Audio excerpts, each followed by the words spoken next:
Well, moving on, accountants stand to face a 5 million shillings fine if found to have engaged in any financial impropriety for personal or corporate gain.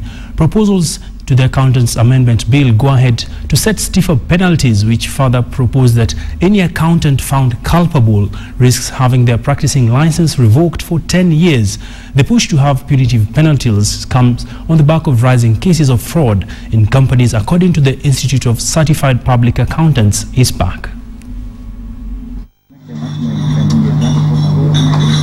Growing cases of accountants working in cahoots with top managers to defraud companies of their hard-earned profits is now getting out of hand. It has now caught the attention of the highest organ representing accountants in the country. Currently, we have 6 active cases going on, which are being dealt with. According to ISPAC, they have since investigated over 20 cases in connection with accountants engaging in falsification of financial records to embezzle company funds.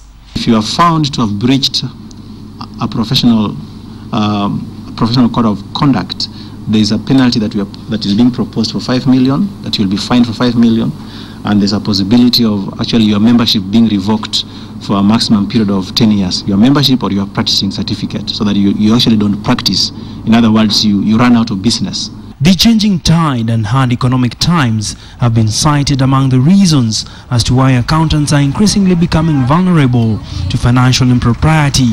The pressure coming from the chain of the top management and even the directors may actually at times put pressure on the accountant to be able to play the role of falsification of numbers, so to speak.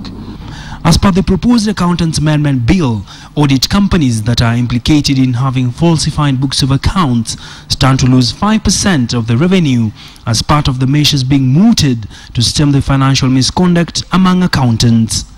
The current law in force, the Accountants Act, has been deemed to be weak by observers who have welcomed the proposed bill, which is yet to be tabled and debated in Parliament.